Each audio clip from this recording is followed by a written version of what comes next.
Honorable Representative, dear colleagues, ladies and gentlemen, welcome to the high-level panel on the outcomes of the Global Water Policy Report 2021, listening to national leaders, and also the launch of the 2022 Africa Water Policy Report. My name is Olcay Ünver.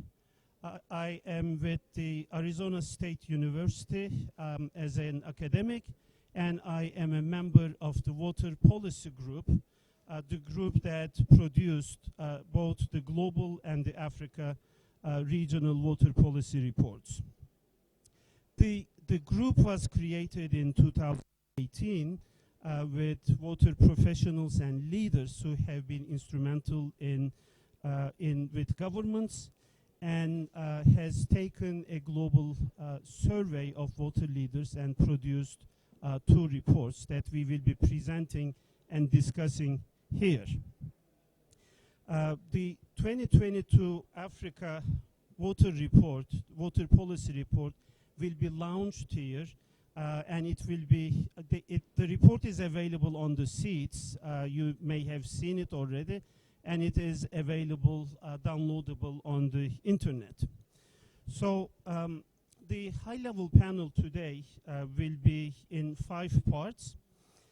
First of all, we will have a video message, recorded video message from the United Nations Water.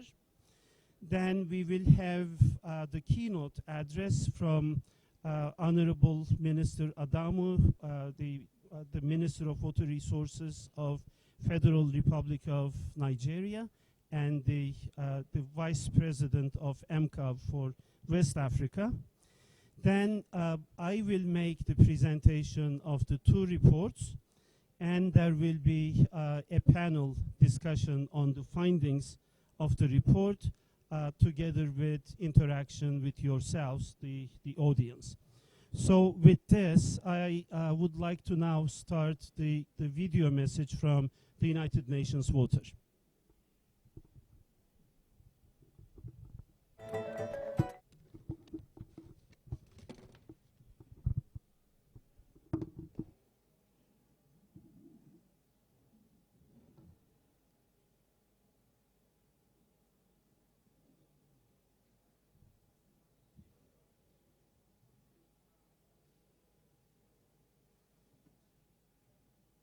Water Policy Group.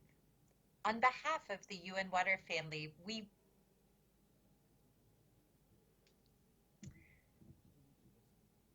friends, colleagues, and members of the Water Policy Group. On behalf of the UN Water family, we welcome the launch of the Global Water Policy Report 2021. By surveying water leaders from all regions of the world, this report is a key point of reference as we move towards the UN 2023 Water Conference. These findings will help build important political momentum based on the valuable reflections of a diverse group of stakeholders dedicated to advancing water and sanitation objectives in their own countries. Thanks to this report, we have a comprehensive analysis that dissects the lack of progress on water and sanitation objectives using the SDG 6 Global Acceleration Framework accelerators as a lens. This analysis is going to be very valuable to all of our UN water members and partners as we coordinate our efforts to accelerate progress towards the SDG 6 targets. As we set our sights on 2022, when groundwater will be the theme of World Water Day, the report's findings will help us orient our campaign. For example, water leaders see groundwater as essential to future supply, but they don't have the information that is needed to assess how sustainably this water source is being managed. Next year's World Water Campaign, along with the UN Water Summit on Groundwater, can draw on the report's findings to provide the support that water leaders urgently need. I personally thank all the members of the Water Policy Group for your dedication and support, and most of all, for making this a better water world for all. Thank you very much. Thank you. We have listened to the video message from Ms. Kelly Ann Naylor. who is the Vice Chair of UN Water and Associate Director for Water, Sanitation and Hygiene, WASH, for UNICEF. Now I would like to invite Honorable Suleiman Hussein Adama, Federal Minister for Water Resources, Federal Republic of Nigeria, and AMCA Vice President for West Africa, for his keynote speech. Honorable Minister. Thank you very much, Mr. Moderator, distinguished invited guests. Here, I was invited to this event in my capacity, but I'm also here representing the President of AMCA, who is unavoidably absent. And this speech is effectively his own, so I'm going to deliver it on his behalf. I'm honored to be invited to contribute to this high-level panel discussion on the outcomes of the Global Water Policy Report 2021. The report highlights a fact which we all agree with, that sustainable water resources management is fundamental for socio-economic development. Furthermore, adequate access to safe drinking water and sanitation is essential for us to attain the targets of Sustainable Development Goal 3 on ensuring good health and well-being of all. Yet globally, about 4 billion people still experience severe water scarcity for at least 1 month every year. Distinguished invited guests, bringing these statistics down to Africa, I can mention that less than 50% of the population have access to safely managed drinking water services, and access to safely managed sanitation is less than 25% of the population, while only 1/3 of member states have the systems in place to assure access to adequate basic hygiene services. And here I'm quoting from the 2021 information generated from member states' self-assessments as provided in the Africa Water and Sanitation Sector Monitoring Report, WASMO, which we launched yesterday. In summary, the 2021 WASMO indicates that as a continent, we are currently not on track to attain the Sustainable Development Goals by 2030. This situation is exacerbated by the impact of climate variability and climate change. At a policy level, it is imperative that we improve the quality and reliability of the data and information we rely on to formulate the policies required to respond to these circumstances. Indeed, the Global Water Policy Report highlights that the highest water-related risks faced by member states are linked to the impacts on water availability that result from worsening floods and droughts. Moreover, weak institutional arrangements and inadequate financing are stifling member states' progress towards achieving continental and global water goals. Against this background, there is need to mobilize and sustain a high level of political buy-in to prioritize sustainable water management as a catalyst for achieving Africa's continental and global development objectives. AMCAO, as a contributor to the preparation of this report, calls on our sector leadership to take action to implement its recommendations. Our pursuit of the Africa Water Vision 2025, the Sustainable Development Goals, and Agenda 2063 will benefit from the resulting interventions vis-à-vis our aspirations for inclusive growth and sustainable development. I'd like to thank you for your attention.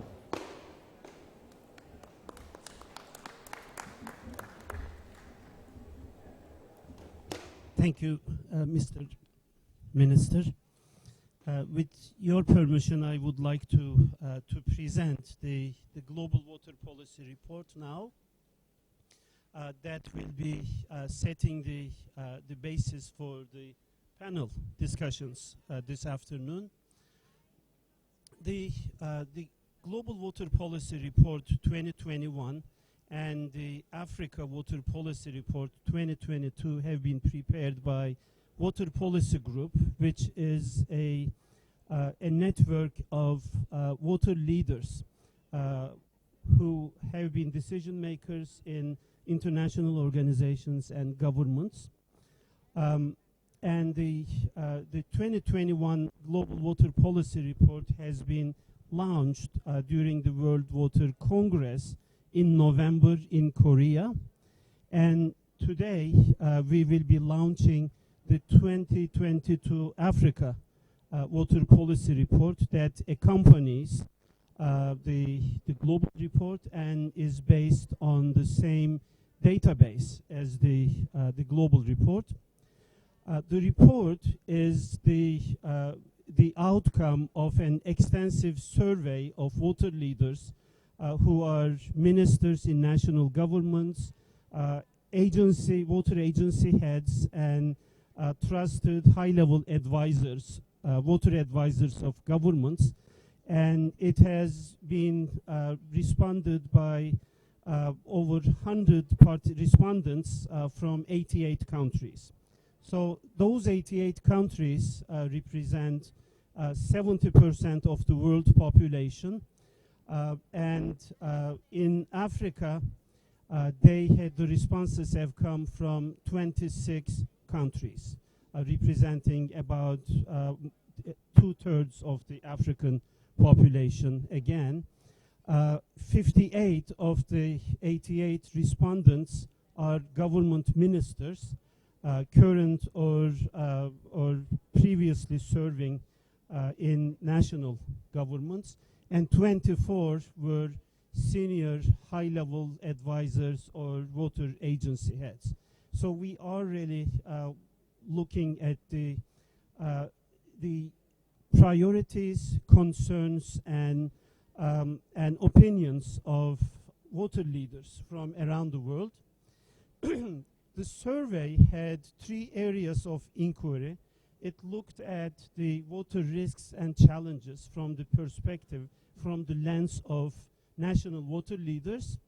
It looked at the SDGs, Sustainable Development Goals, particularly goal number 6, and the global acceleration framework that has been established to accelerate progress towards the targets. And then it also looked at the groundwater issues, again from the perspective of the national water leaders. So for water risks and challenges, when this question was asked to the national water leaders, they put climate change very clearly on top of their priorities, which was followed by the increase in demand and the resulting competition for water resources, and closely followed by droughts and floods. So if we sort of combine climate change, droughts, and floods, we can see the priority that is given by the global survey. When we look at the African, particularly African results, what African leaders thought, they also put climate change at the top of their list, but that was very closely followed by an increase in demand. And actually, when they listed their most immediate concern, they put increase in demand as their highest concern, the risk to achieving good water resources management. And this was different from the global survey in which climate change rated higher than increase in demand. So we see that Africa is more concerned about increasing competition for water resources. And if we compare the other aspects, droughts and floods came as the 3rd and the 4th risks, both for global and for Africa surveys.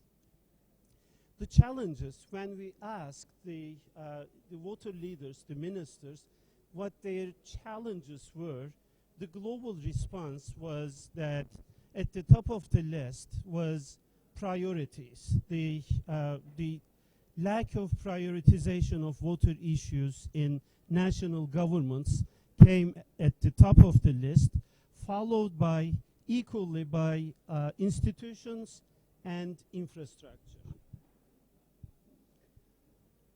The same challenges when asked to the African water leaders the answer was slightly different. The prioritization of water was important for African leaders, but equally important was infrastructure issues in order to achieve good water resources management. If we continue, the report looked at these challenges and the responses by water leaders based on various income groups. So we are able to identify how water leaders from high income groups are taking as priority compared to the other income groups. We use the World Bank classification in order to set up these groups. And high income countries typically put integration, prioritization, and awareness on top of their list when they were asked the challenges.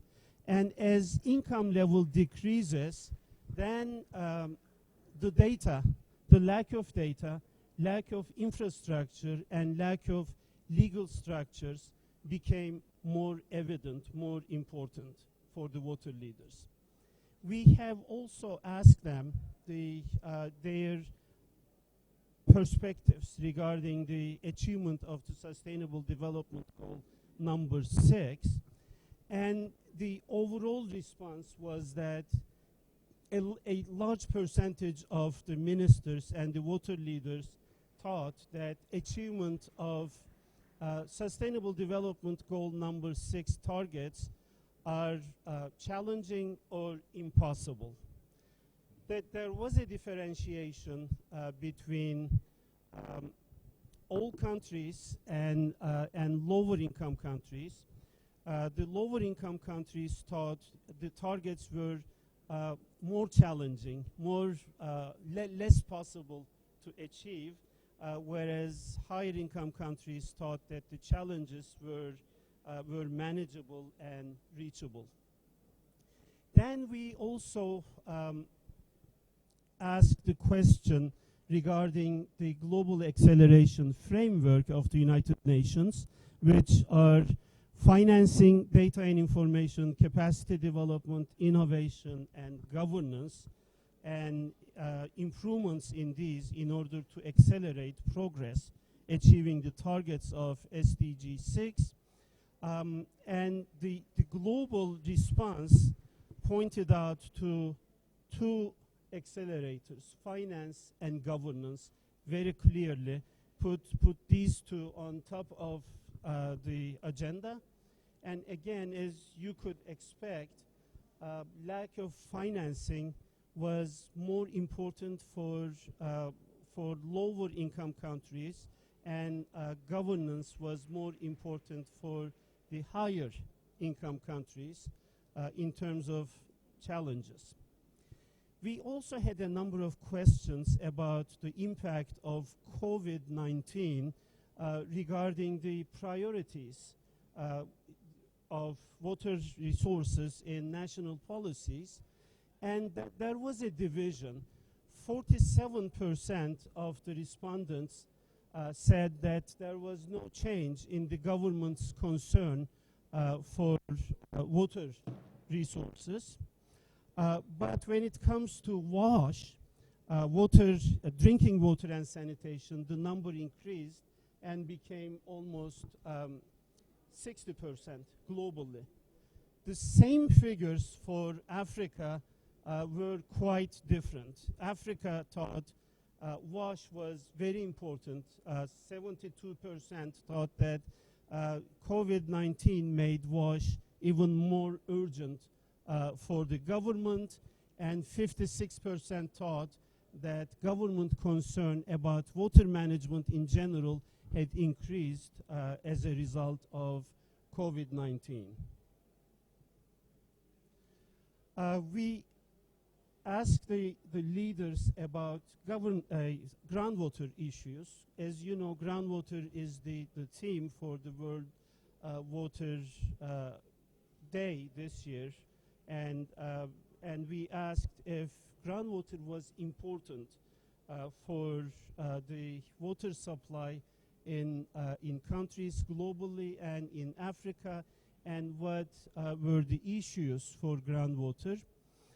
They put institutional and governance effectiveness as an issue, and 52% of the countries respondents thought that the current arrangements were ineffective, and 48% thought the current arrangements were effective.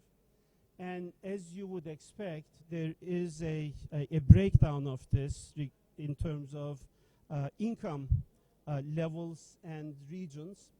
If we compare Africa to the global response, Africa thought 64% was ineffective in terms of institutional agreements, as opposed to 52% on the global scale.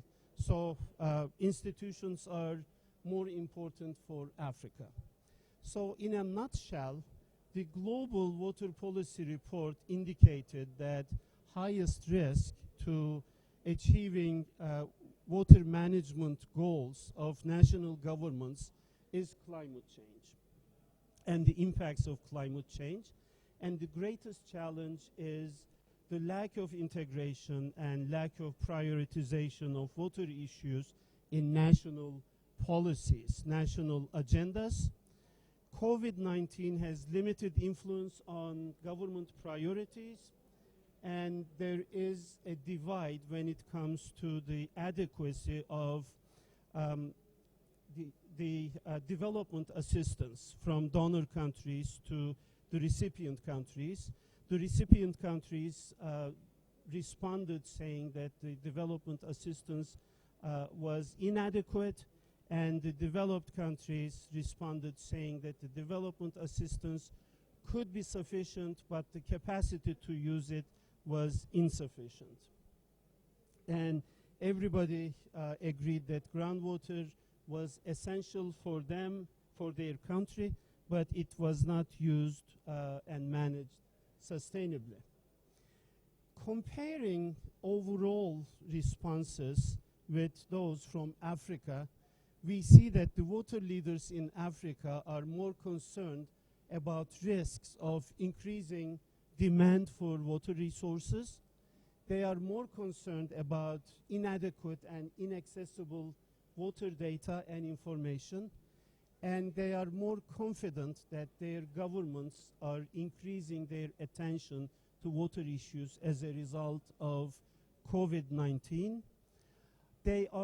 African governments are more challenged achieving Sustainable Development Goal 6 targets overall, and they are more concerned about the lack of finance and the inadequate infrastructure compared to the global response.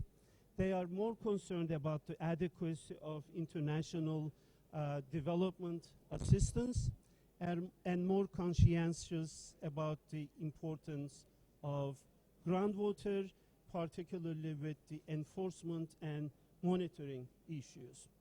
So with this, I would like to end my presentation and start the panel. Thank you for your attention.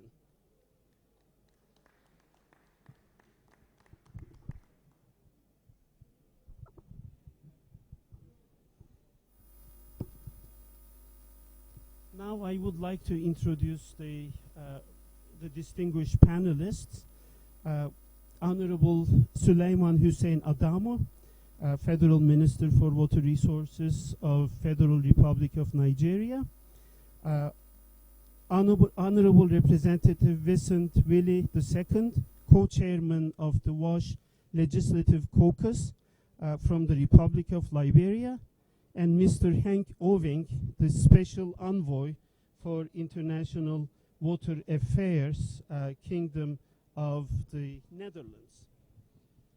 So with this, I would like to start by posing some general questions for the panelists to pick up, and shape their panel interventions. So you have seen the opinions of the water leaders from around the world and from Africa. Do the messages that you are hearing resonate with your own thinking, your own policies? What calls for action could result from these interpretations of the survey of the national leaders? How can this type of peer knowledge from national water leaders help each other and the international community to overcome difficulties and achieve their targets on a national scale? And can global or national processes help, such as the United Nations 2023 conference? Can it be, how can this be useful for your national policy making, the Sustainable Development Goals Agenda 2063?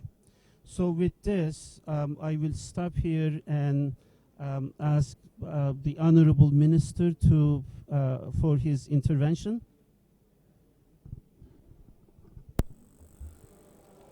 Thank you very much, Mr. Moderator. I think when I went through the report, the highlights, of course, they resonate quite well with what we've been facing. I don't think we are lacking policies. It's just getting those policies implemented. And we get a lot of challenges from financing. Even the sector itself, I think they need to prioritize that sector. I think several times it has been observed that we always hear that we need political will, But the reality is, I think even when opportunities arise, so many things have been tried, even bringing sector ministers together. Of recent one, the most recent one being the effort to bring the ministers of finance and the ministers responsible for water under the auspices of the sanitation and water for all to be able to be meeting and catalyze the process of financing water projects. Unless we prioritize water, we really take it as a priority issue, a serious economic issue. I think until we do that, we'll continue to face this kind of problems. The government is, I'm sorry to say, is an elitist system. Wherever you see, even in developing countries where you see a minister, chances are that he does not experience water shortages in his house. So he doesn't really understand. I mean, the high income, the high level, the political class and upper class segment in Africa, because even where municipal systems have failed, we're able to put up our own systems, our own boreholes in our houses. So we don't really appreciate this kind of thing. So convincing your colleagues, convincing a Minister of Finance on issues of water sanitation and hygiene, it's so difficult. They just can't, they don't feel it. So your questions were many, and I'm not sure I'm being able to track it. I think we are the ministers responsible for water are really in a pitiable situation, trying to do the best we can. The enabling environment is just not there, and we need to find a way to really get a sit-up on the part of government. The policies, like I say, are existing, but nobody implements them because we don't feel it. Yes, issues of climate change, you can say all these things you want to say. Yes, they are right, but at the end of the day, I think it's how do we move from this point? We have been talking about these issues for a very long time, and I think the time now is to move forward. Financing is another issue. We sit down, we come to international conferences, we meet, discuss issues, we get pledges, commitments to finance water infrastructure. At the end of the day, when the reality comes, you find that the money is not coming. All reasons are attributed to it. Some that say you don't have capacity. You mentioned it here that some countries don't have the capacity to spend. Yes, because the standards of those donors that want to provide the money, their standards are so high, and they want to impose the same standards that they have in developed countries for developing countries. And it's just not going to work because you want to run financial models, you want to run this, you want to run that, it just will not work. So you need to look at also who you are spending this money. There's a desperate need for this, but then when you bring those conditions that are only applicable, that can only be met by you, the donor, we on the other hand stand to wonder, are they really serious about this providing this funding? Another issue that I think has been missed out, the issue of the high cost of technology. It's a challenge for us because it's a double-edged sword. First, it leads to very high cost of the capital cost of putting water infrastructure, and secondly, even the operation and maintenance. What can we do? How can we find a solution to this, or some kind of appropriate technology to be put in place wherever in various locations? Again, models are being developed, but I think because the technology and the expertise and the resources are all on the developed side, I think you need to start looking at things from the perspective of the developing countries, and really provide appropriate solutions for appropriate situations. But when you provide models that are, applicable to developed countries, I think we have a problem. So I really don't know where to go. I don't know. Like I said, the questions were many. I'm not sure I've been able to answer them in a logical sequence. But I think I'm just throwing open my mind as an operator in the system, based on my own experiences so far as minister. So can you remind me to something, maybe? Thank you, Honorable Minister. I have two probing questions.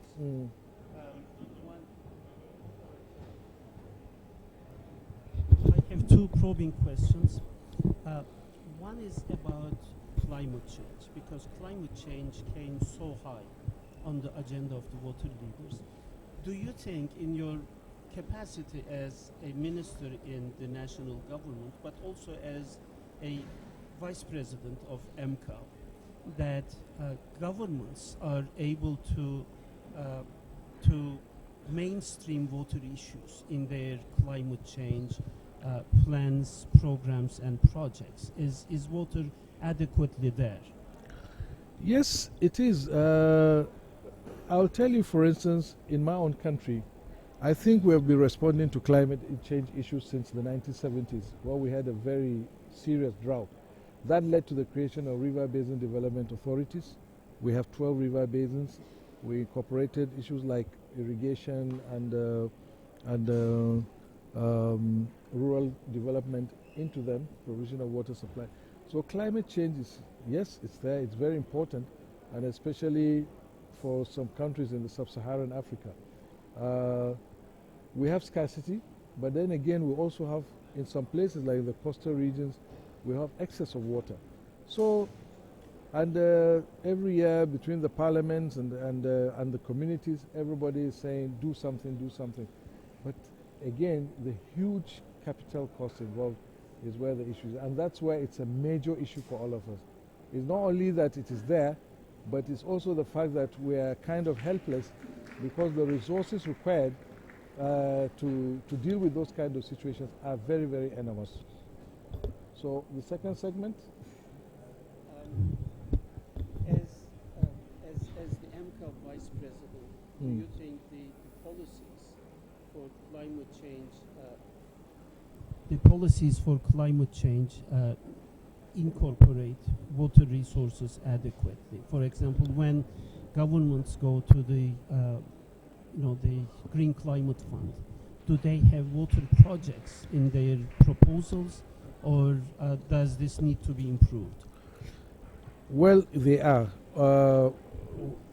And I can tell you, because every country has some national determined contributions, and what else that needs to be provided.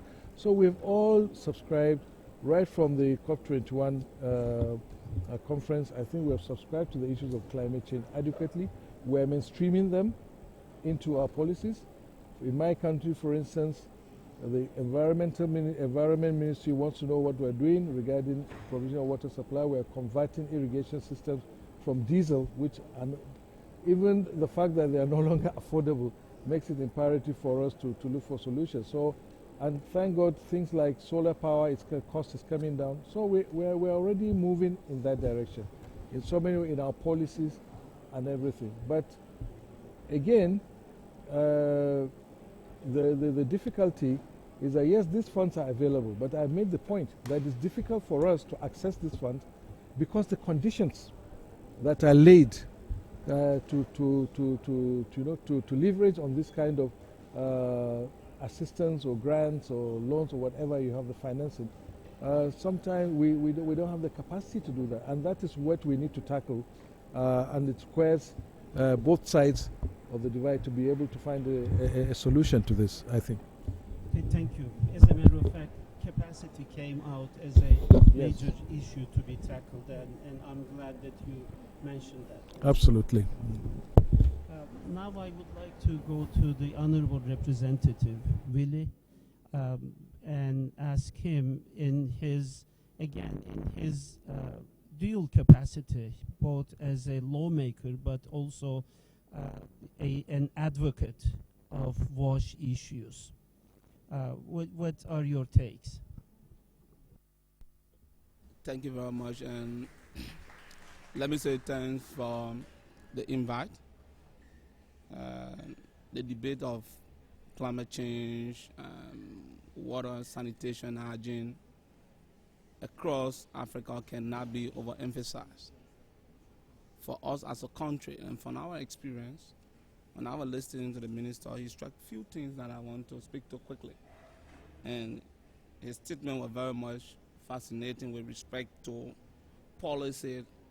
I would say, yes, I want to agree with him that in Africa, the issue of policy is not really our problem. But how do we implement those policies is the main challenge we have. Another one is the issue of finance, yes, budgetary allocation, political will. If we were to, it's because the lack of the technology, the lack of training today across Africa, most especially in least developed countries, you will see that the finances will come in, but it will have to pass through international NGOs. So take for instance, if you were to access funding to implement water supply or sanitation or even the issue of climate change, you will have to go directly through some of the NGOs because the criteria set for accessing those funds are so challenging for developing country and least developed country.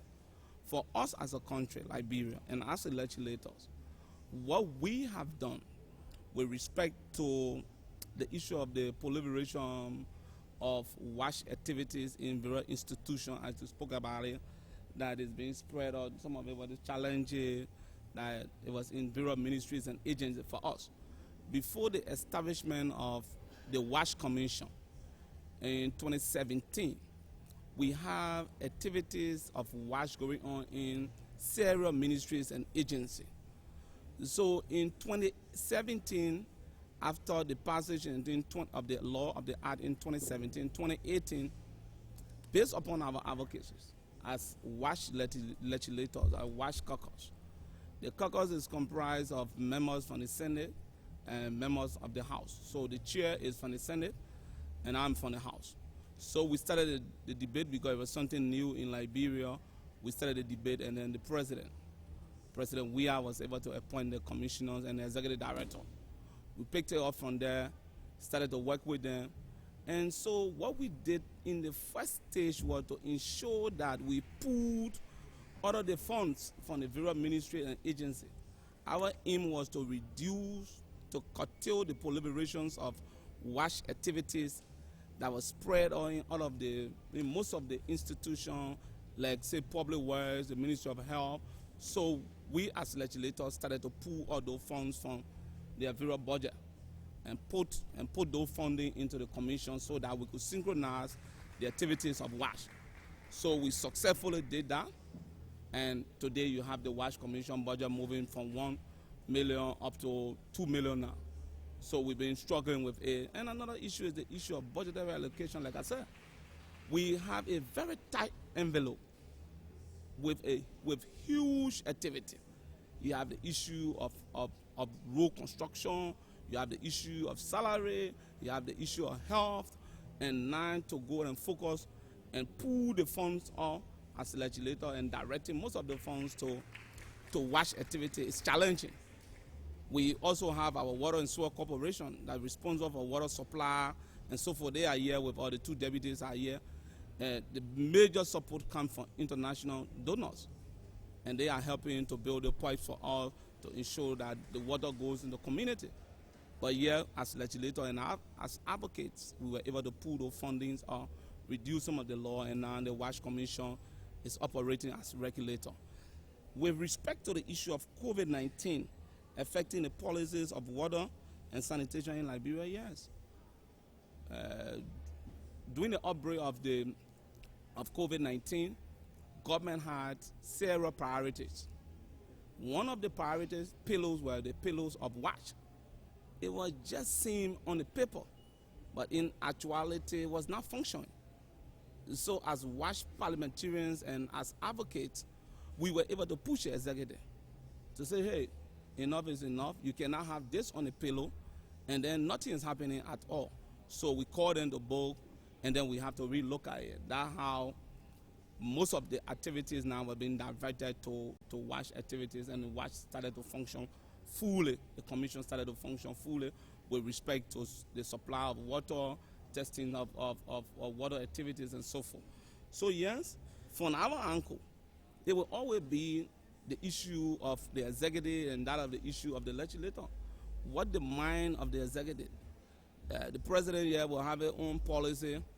The legislature will have a different thinking about the people because they represent the people. And at the high level, the budget appears before us, and the envelope, like I said, so tight. Several demands on budget request. The finance minister is seated at another level, and he's looking into different things. Probably his priority agenda will be the issue of road construction, and you start to push in and say, look, people in the rural area, most especially even urban areas, are suffering from water. We need to tap into it. Then it becomes a fight. Sometimes opposition lawmakers will be looking at, oh yeah, there's an issue of opposition and there's an issue of a ruling party. Then it becomes a clash. So it's always this hauling and pulling on in terms of how we implement these activities. I contested and won as an independent candidate. And so I won as an independent candidate. The chairman of the WASH Legislative Caucus, he's an opposition. So we have several other members, and some are ruling party members.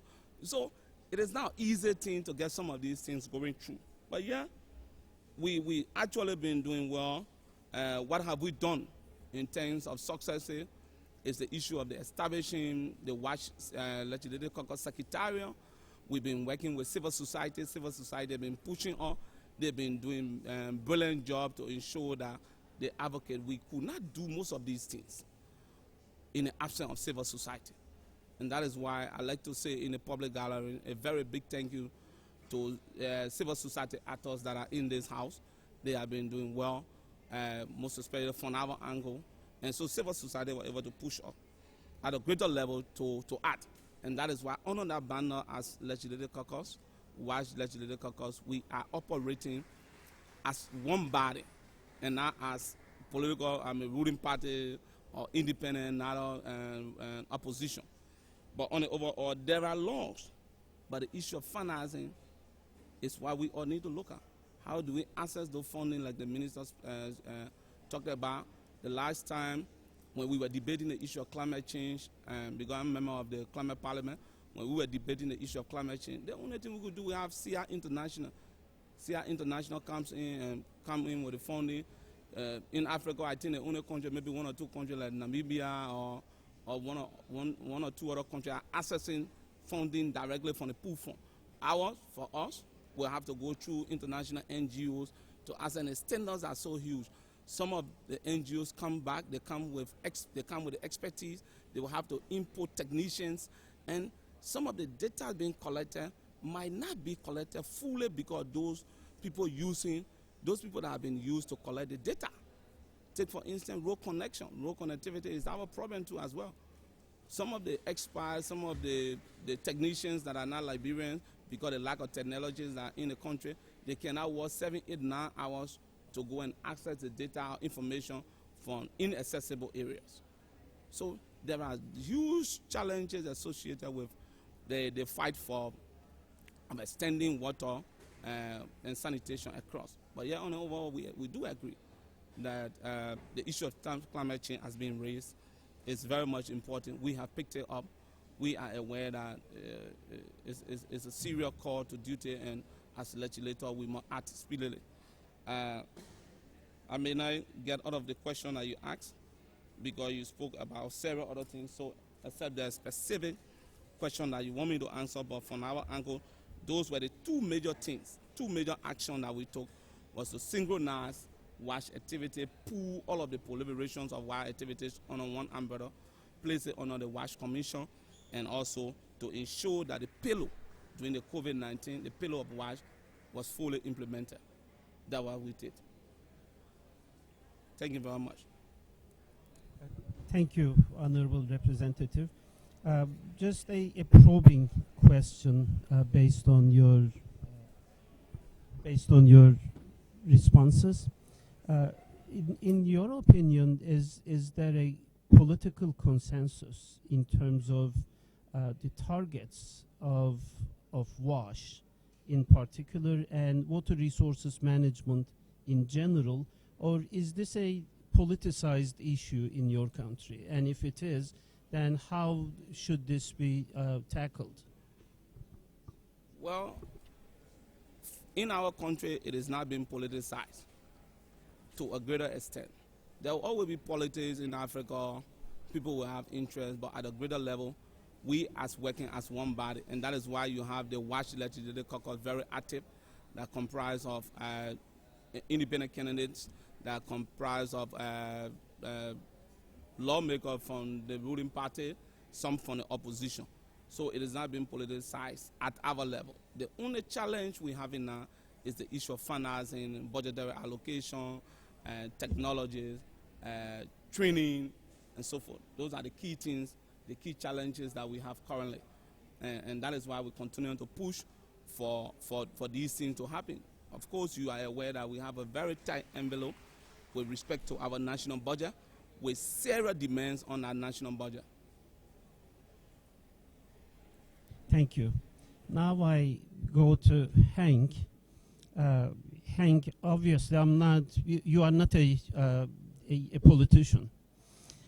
You are not serving as a minister or a lawmaker, but you have been in the sector for long enough, and you have been advising your government on water issues, particularly issues of global scale.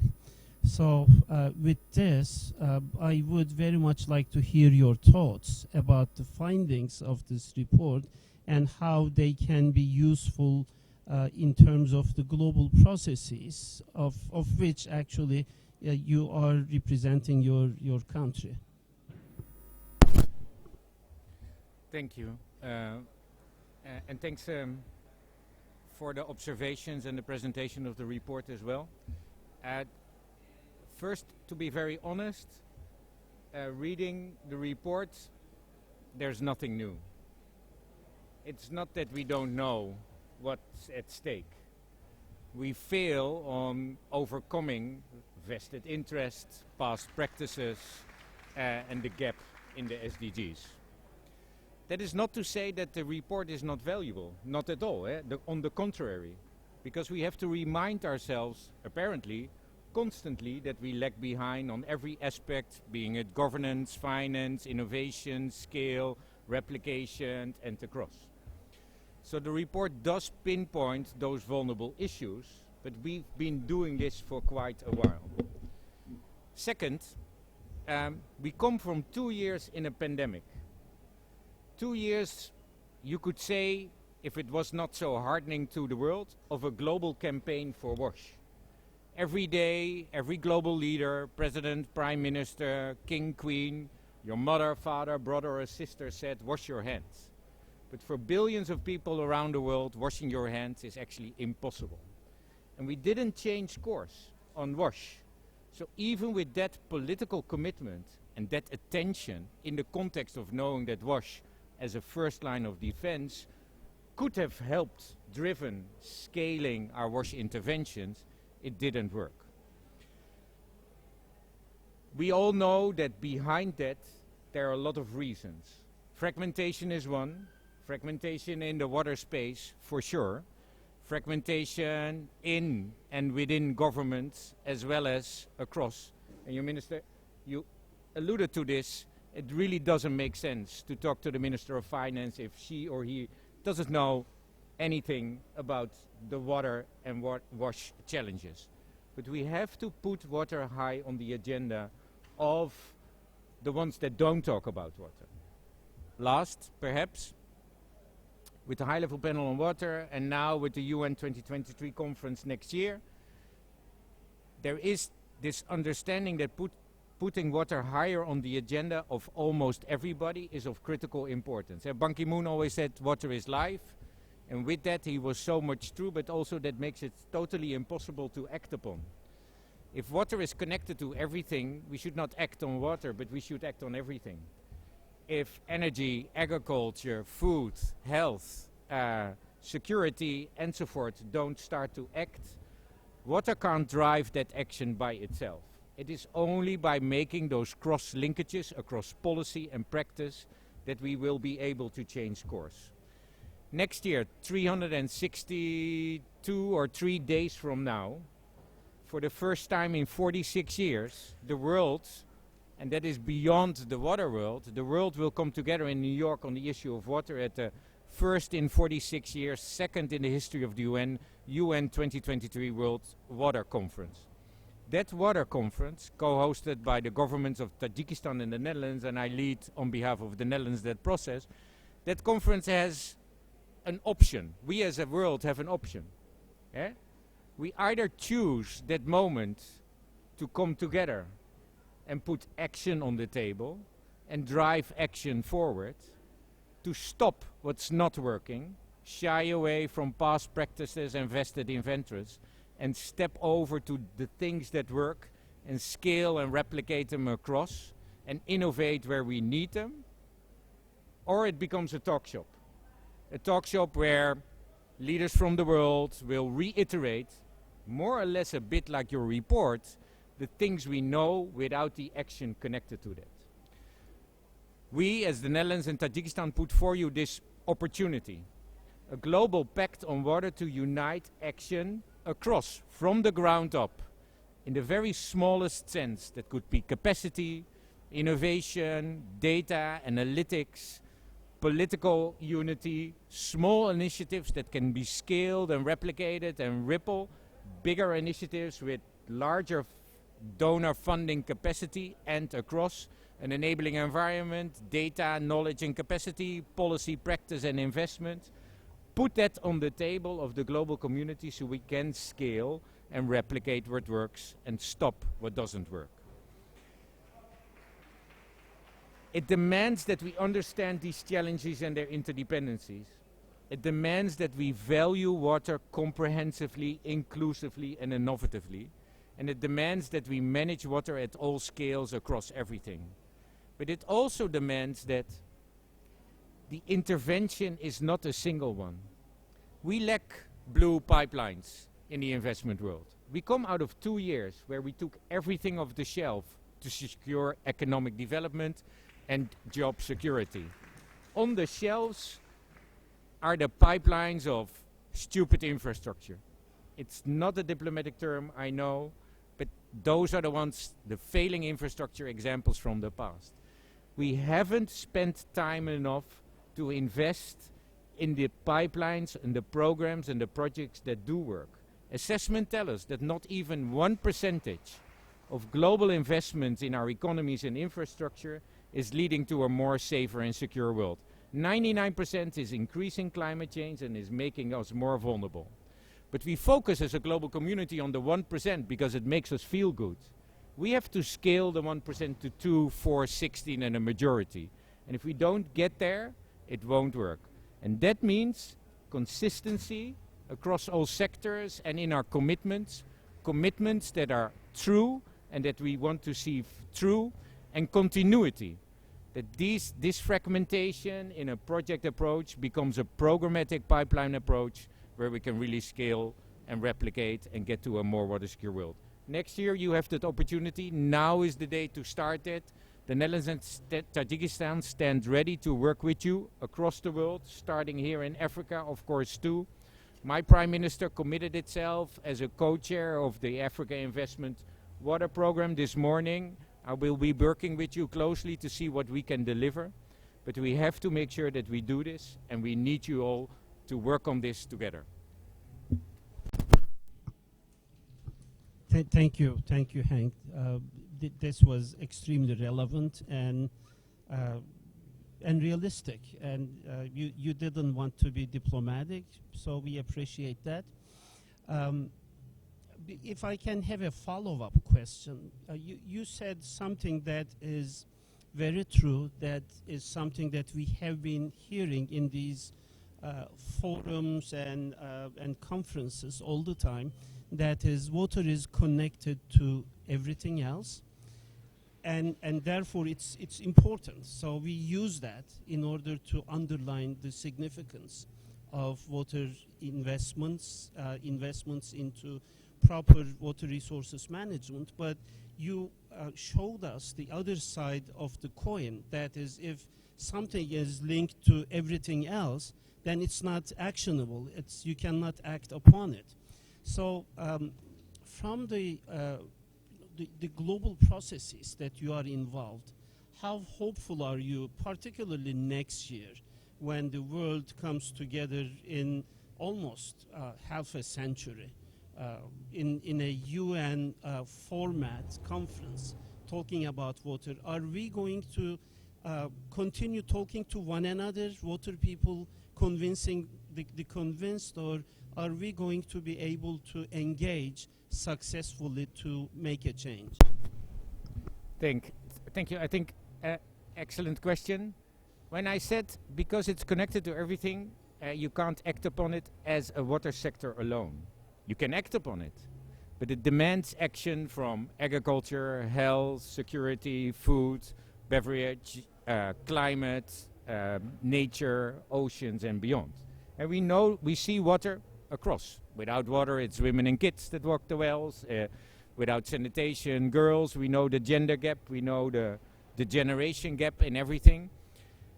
Too often we continue to talk to each other. Before you know it, it's only water people talking to water people saying, oh, water is so important for life. Well, we know that. It's preaching to the choir. It's the same gospel. As long as the rest of the world doesn't start to talk about water, it won't work.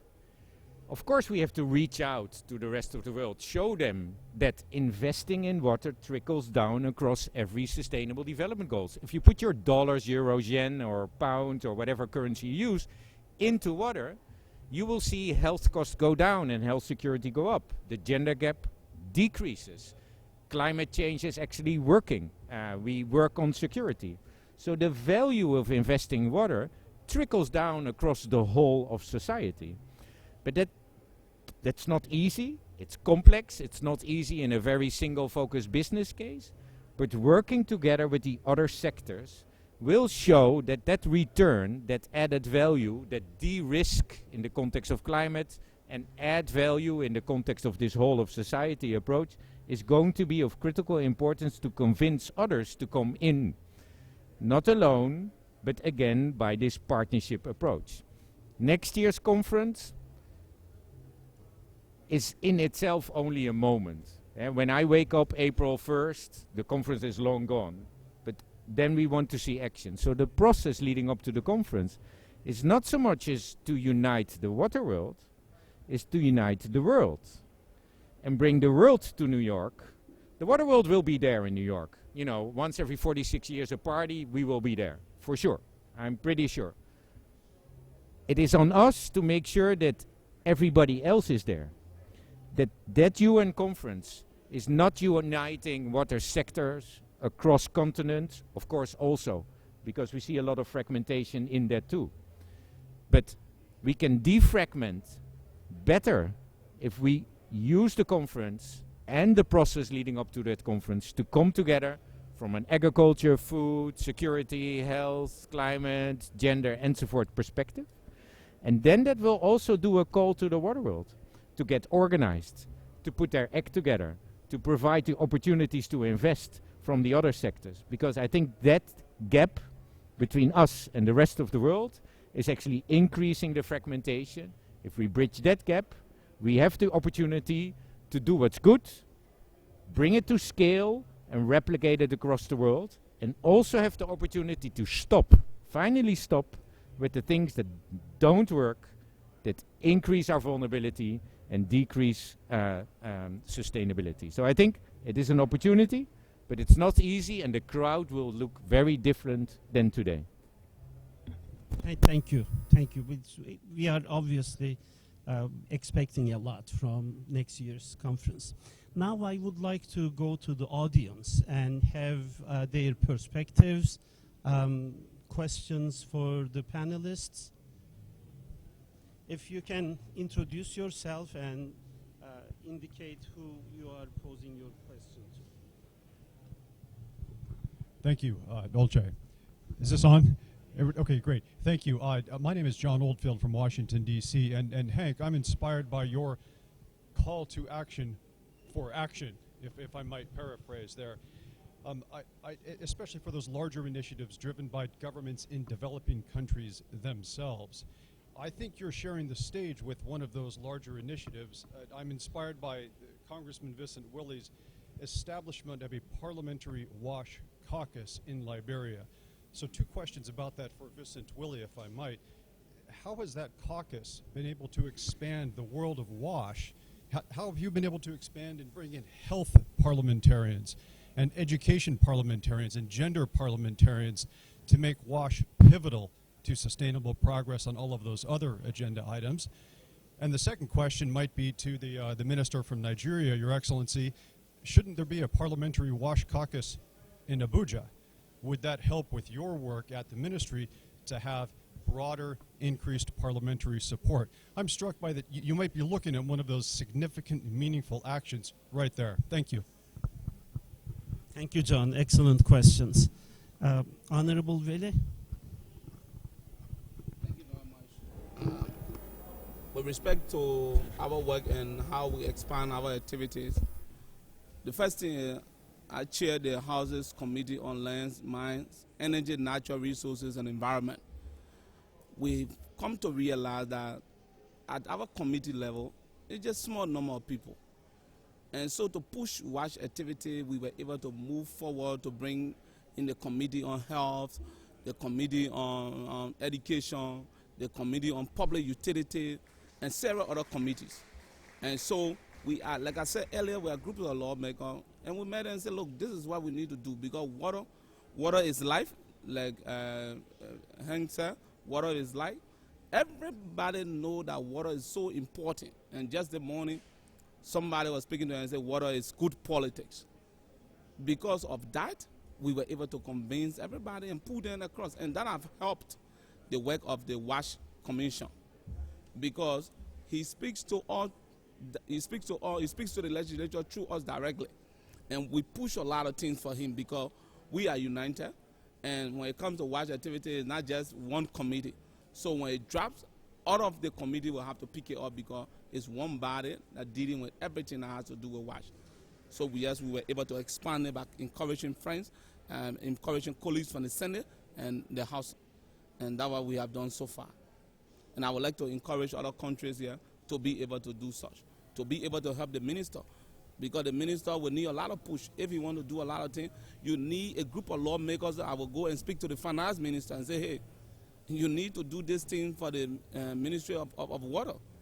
And so it will not just be one committee on water or one committee on environment like mine, but it will be several other committees pushing that finance minister to ensure that identical activities of water and sanitation is being adhered to and is being supported through the national budget. And that is our work. Thank you very much. Thank you. Thank you. That's great. Honorable Minister. Thank you very much. I picked my paper and I just, while he was speaking, I just wrote 3 words: WASH Legislative Caucus, because it attracted my attention. I would like to say that in Nigeria, we have, at the executive level, we have a steering committee comprising most of the ministers involved with water and hygiene activities, well, related: water resources, education, health, women affairs, humanitarian affairs, agriculture, environment, and what have you. And we meet quarterly, but that's at executive level. Probably the need for a WASH Legislative Caucus didn't come to our mind because, at least in this, under this dispensation, we have chairmen of our committees in the Senate and the House of Representatives that are very, very active and have been old legislators, and they know how to maneuver their way around. But believe me, I think it's a terrific idea because it just, if we have such a steering committee of ministers at executive level, I don't see any reason why we shouldn't have this at national level. And this is one thing that I'm going to take back with me and share with the chairman of the committees. I think it's just a brilliant idea to have that kind of situation. Excellent. That's wonderful news, and maybe this will hold roots and expand to other countries in Africa, and maybe MCAV could play a role in that also. So that's music to my ears. Thank you, Honorable Minister. Others? Yes, Hank, please. Almost, yeah. And thanks. And indeed, 2 great examples. And thanks for your question, John.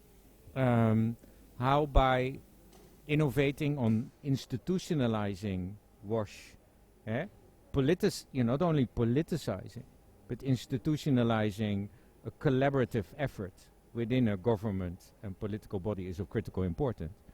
As important is to parallel this with informal structures of collaboration. You already alluded on that too, because in the end it's also putting it into practice.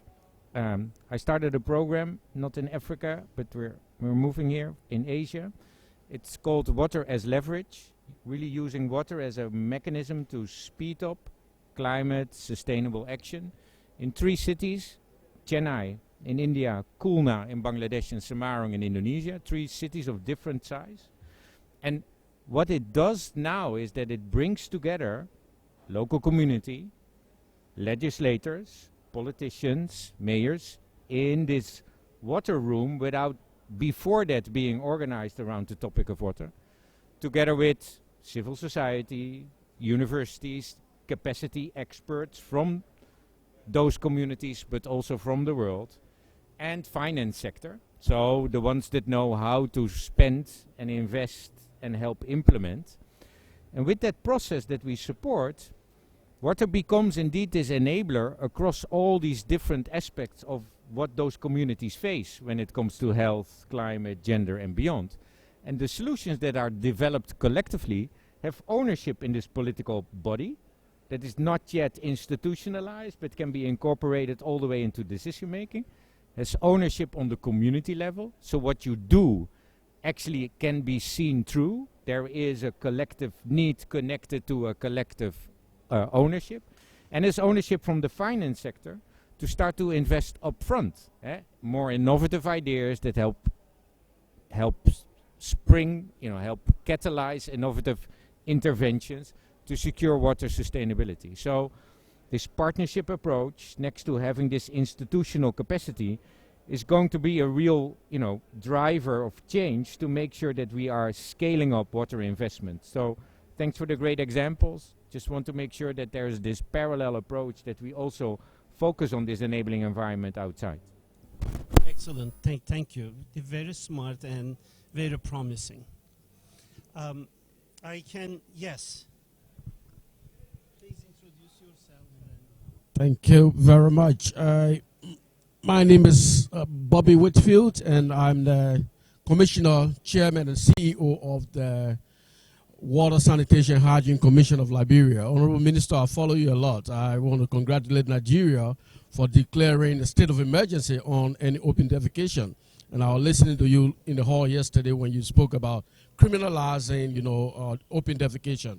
I'd like to really follow that as well. But look, I wanted to just chime in on what the representatives have said about the WASH Legislative Caucus. I come from the executive branch. I'm appointed by the government.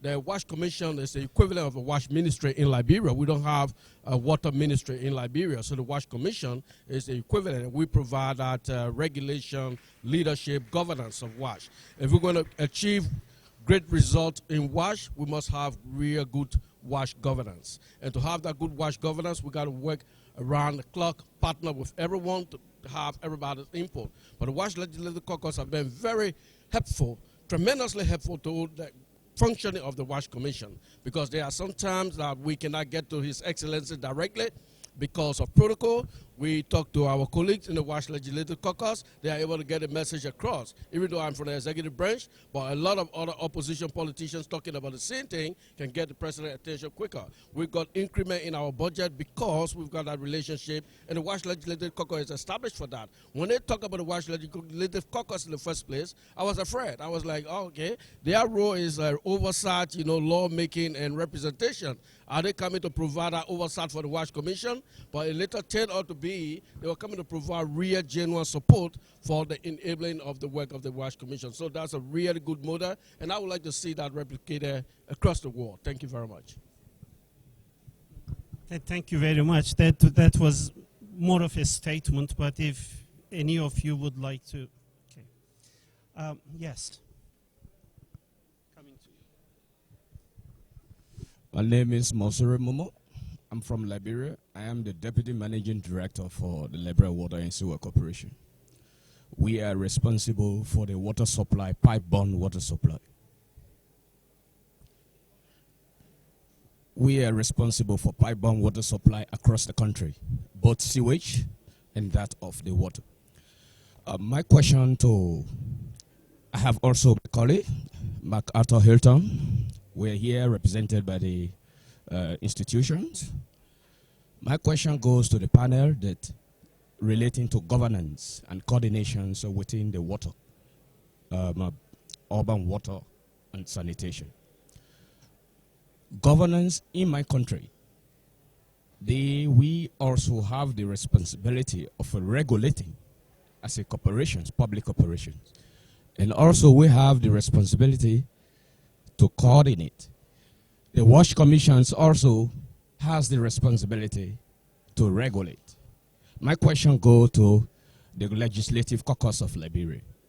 Is there have been any reconciliation to go into the act to reconcile and define the proper rules, who regulates and who don't regulate? Thank you. We are running out of time. We have one more question, so I will take the question and then go back to the panel. Great. Thanks. So I'm Timothy Kwe, and I represent the civil society from Liberia. Today we are here discussing WASH Legislative Caucus because of the civil society involvement from the beginning. That came about when we engage our leaders during elections period. We mobilize the communities. We ensure that those who are voting vote for water, sanitation, and hygiene. The report here today mentions some key things.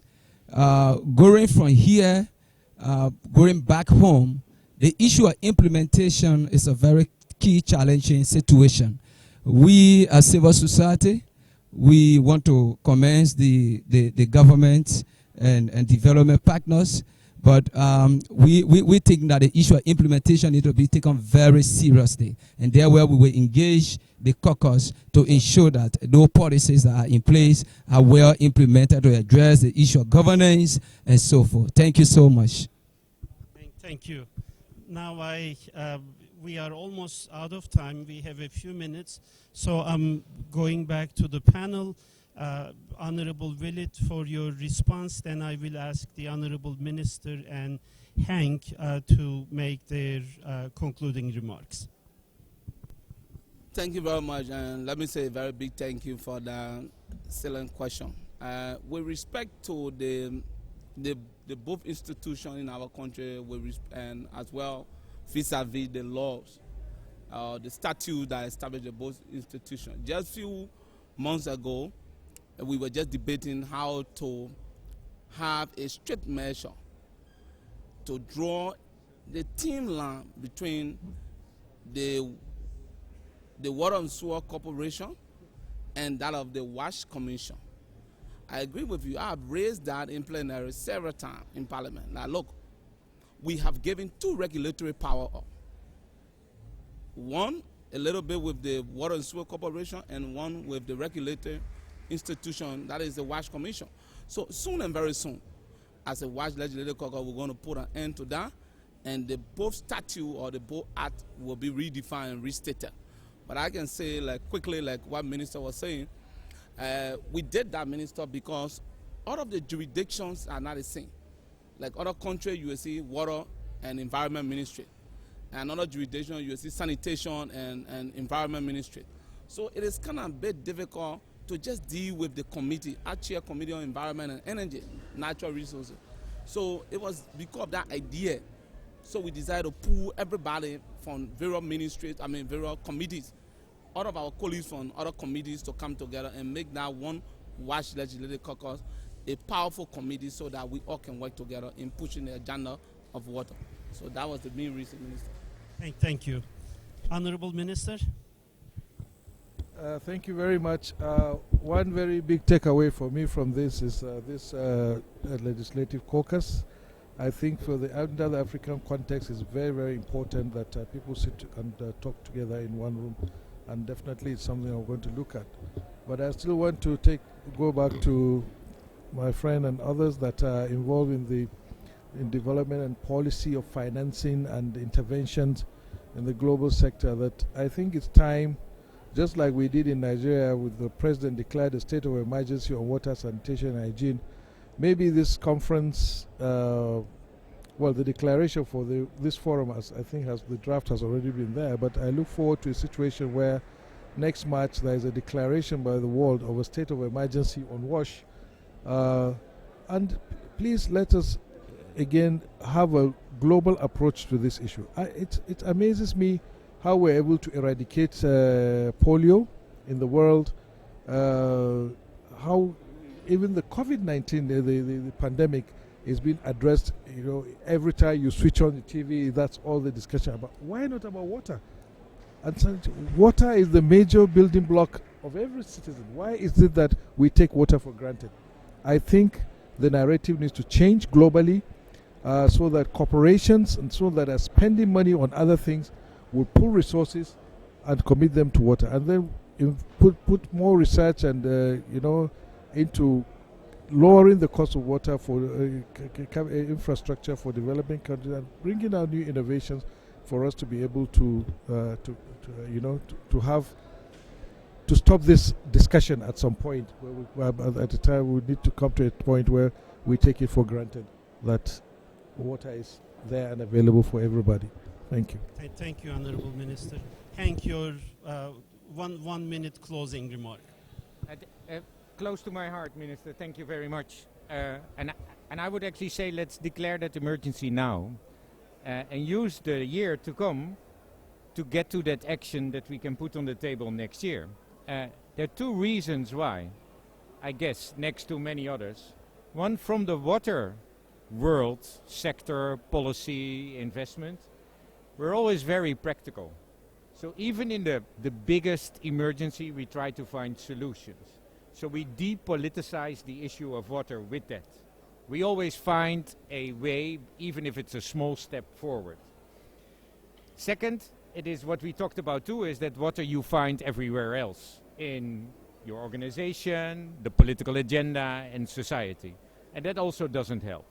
So declaring that emergency now, politicizing water to a certain level, that we go beyond the practical approach where we go step by step and solution by solution, but really take a big step forward and say, water is a matter of life. It should be top of the agenda of everybody because people die, from small children all the way up to the people in the most vulnerable places across the world.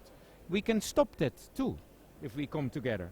If we use this year as this emergency year, then next year there can be an agenda, projects, pipelines and interventions and actions with commitments that we can see through.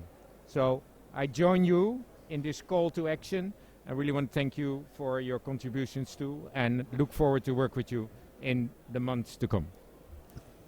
Thank you very much. To the audience, how about a round of applause? I think we are getting a message of declaring an emergency until next year and disrupting the business as usual or gradual change. Even if the gradual change is positive, it's not sufficient. So let's disrupt it and move forward. Thank you very much, distinguished guests and wonderful audience. I appreciate your attendance, and you can download the report from the website of the Water Policy Group and enjoy the rest of your stay in Dakar. Thank you.